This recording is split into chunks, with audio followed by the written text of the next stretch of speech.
It's Thursday on the Fun Astrology Podcast. Hi, everybody. Thomas Miller, Thursday, February 15th. This is always a special week for me. My daughter's birthday, and then Valentine's Day, and then here we are. Now we're turning the corner for the rest of February, and then it starts to warm up into spring. Yay! Well, glad you're here. We're going to talk about another crossover into Aquarius. Before we do that, that's tomorrow. Let's touch base with today, because this morning and this afternoon, Mercury is in the spotlight today. Mercury is in a sextile with Chiron, and then in a trine and a sextile to the nodes of the moon. So see, here this theme continues of this karmic work, this inner path. And I've been hearing from some of you that you are feeling this right now. And I'll tell you, that's a cool thing to me, because what it says or what it indicates is that you are in tune with the fact that this is as much a soul journey as it is a physical journey.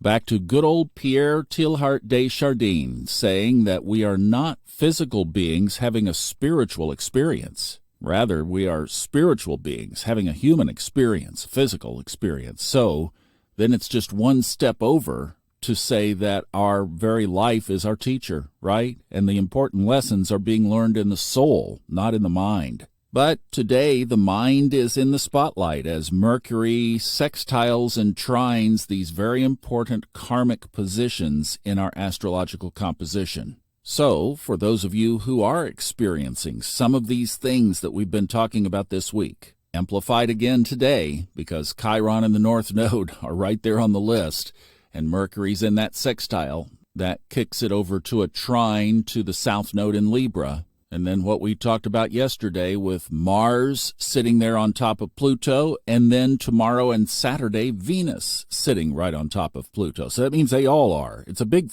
party right there at the beginning of Aquarius. And of course, we're talking about Mercury, and it's in the middle of the sign of Aquarius. So you see, we had talked about this being loaded Aquarian energy all the way up until when the sun moves into Pisces late Sunday night. So it's like, here it is. This is the window, and Venus will move in tomorrow at 11:05 a.m. So that's the stack we were talking about. Venus, Mars, Mercury, the sun, Pluto, all in Aquarius between now and Sunday night. And it is interesting that the sun then moves into Pisces in the midst of all of this energy, because here is this focus right on ourselves, right on radical transformation within us.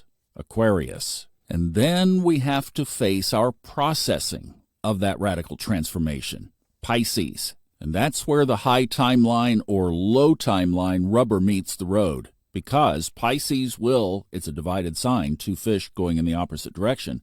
It will pull us one way or the other.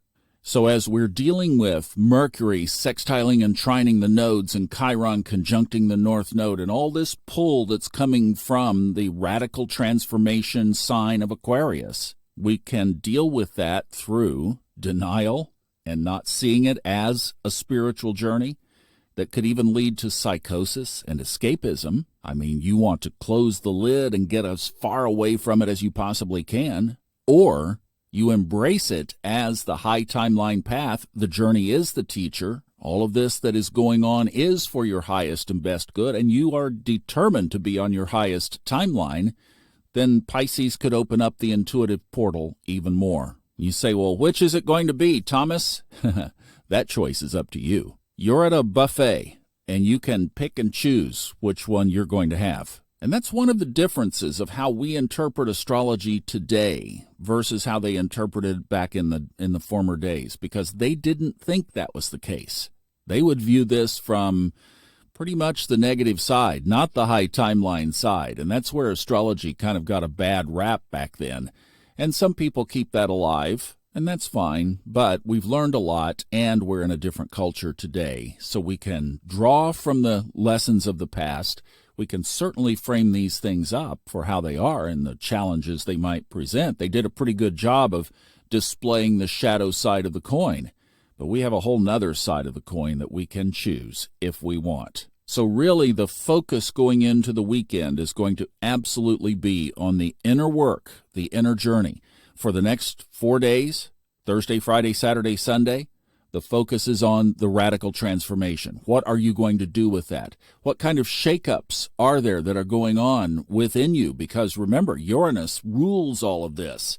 The planet of boing surprise. But all of the personal planets and the ultimate stalwart of transformation, Pluto, what a combination. This is what we laid out on Monday. This is about radical, massive transformation personally, that if you are in tune with, you can really shake some stuff up in your life and break through on the other side of this, which they all move fast, right? These all will be gone within 6 weeks at the most. They'll be following the sun on into Pisces and Aries. Now is the chance to do the work. It's a lot of journal time. It's a lot of on your knees or on your mat time. It's a lot of listening rather than talking. And it's especially a lot of being willing to let go instead of holding on. Remember that R word, resistance. Just let go of it. Let go, because this is such a powerful time in our universal macro timeline that we want to be on the cutting edge. High timeline stuff. Oh, amazing. I love this. I hope that communicates exactly what's going on up above our heads. As the mirror, as above, so below, that you can't make this stuff up. Love you guys. See you tomorrow for TGI Friday.